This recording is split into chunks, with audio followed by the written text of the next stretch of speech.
it's Debbie Williams, an NLP trainer and hypnotherapist from Birmingham, UK. And today I'm going to talk about some tips that you can use to help your child overcome a food phobia or selective eating disorder, or food aversion. Perhaps they will only eat rubbish foods and you're worried about their health. So tip number one, stop buying so much junk food and processed food. So that you gradually have less and less in the house, because if it's not there then it's difficult for them to eat it. And I know you're thinking, oh well, they won't eat anything else. So this is a thing to do gradually over time, and do the oops, the store was out of that today, oops, the store didn't have any white bread, it only had brown bread, or that kind of thing. The second thing is to look to add pureed vegetables and stuff like that to foods that they already will eat. So if they eat things like baked beans, then perhaps a little bit, tiny bit of sort of pureed vegetables, enough that can be mixed in that they don't see that it's there, so to speak.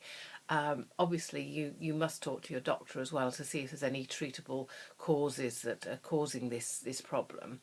And the third tip is to recognise that their taste buds may be tainted. If they've had junk food and rubbish food and that's all they seem to eat, just think about it now. If you ate some chocolate, then having some light melon afterwards, it doesn't quite hit the spot because the chocolate's heavier, more processed, more sweetened, and so melon then tastes like water, or cucumber tastes like water, so it has no taste to it because their taste buds have become accustomed to highly processed foods. So the fourth tip is to stop stressing yourself, because this will add to it. The child will pick up that you're wound up about this, and sometimes they can use that to their advantage because it's giving them attention, or they're getting other needs met. I've had adults that I've worked with that have had a food phobia from 4 or 5 years of age or even earlier. And this is a common age for it to start. The hope is that you'll grow out of it, and sometimes kids do.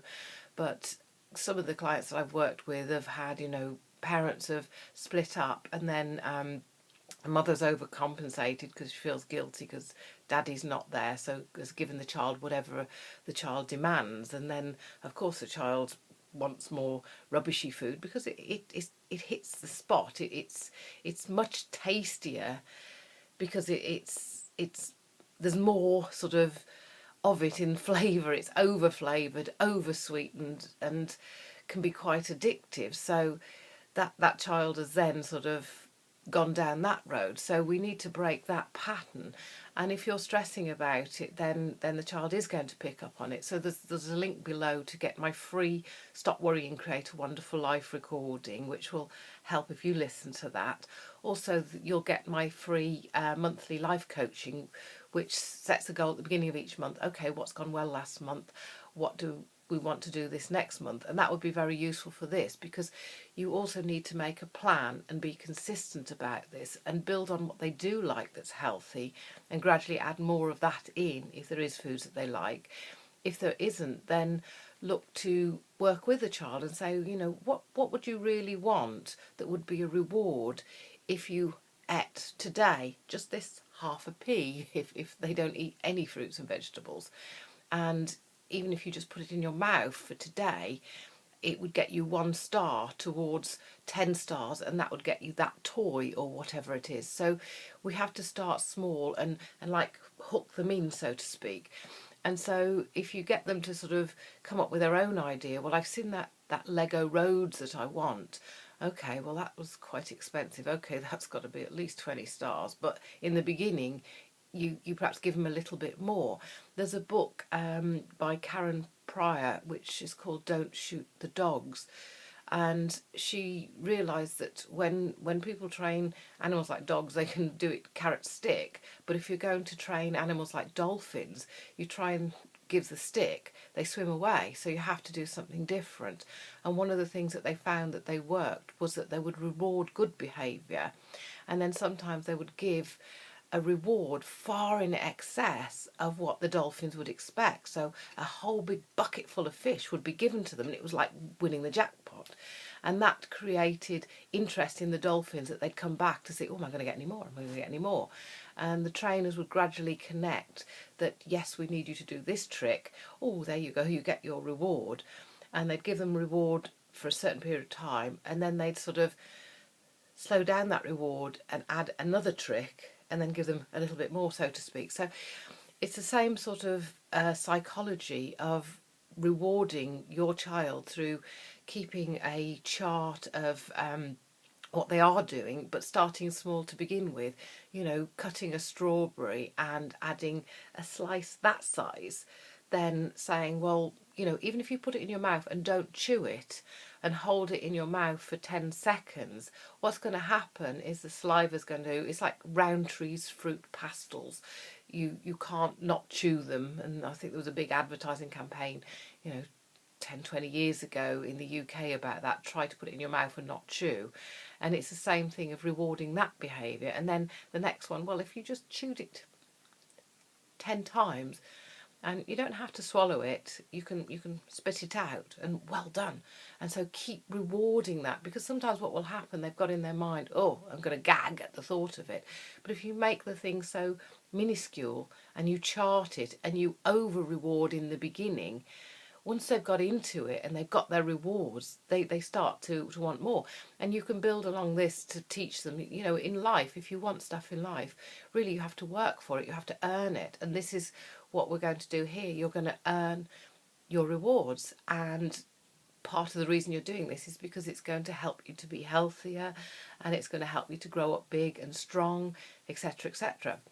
And also the next tip that I want you to be aware of is there's scientific studies that were done mainly in Europe, and there was a chap, I think Professor Galaf, who did a study on what he labelled mesohealth, and he looked at sort of rats which were fed junk food, and if their junk food diet was changed sort of by the time they got to their 20s and they added more variety, then it seemed to not affect the animal at all up until they were 20. They could get away with a quite high junk food diet.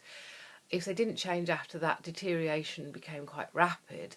But if they did change and they added more and more natural unprocessed foods, then it was able to reverse the disease process, shall we say.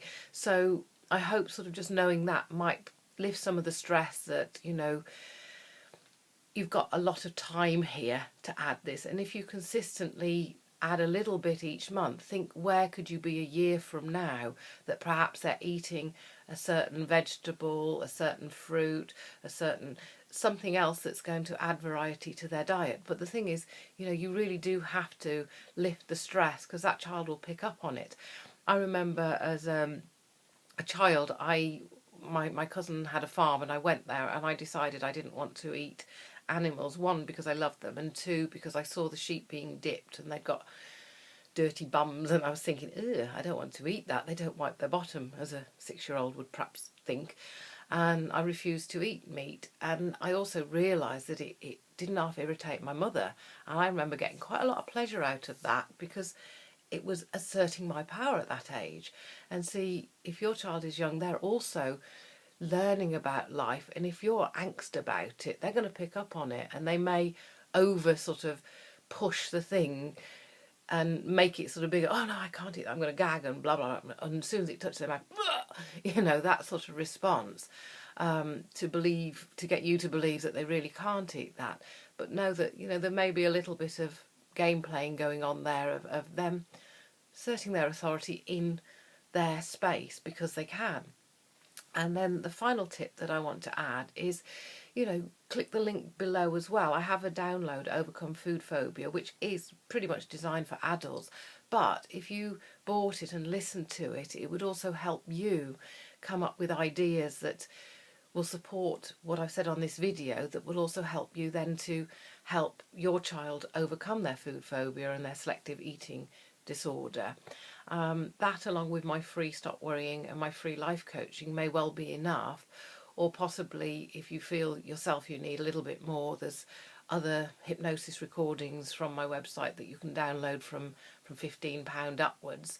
There's a Stop Stress one, which also might be useful because it's a bit more of a programme than just the free trance one.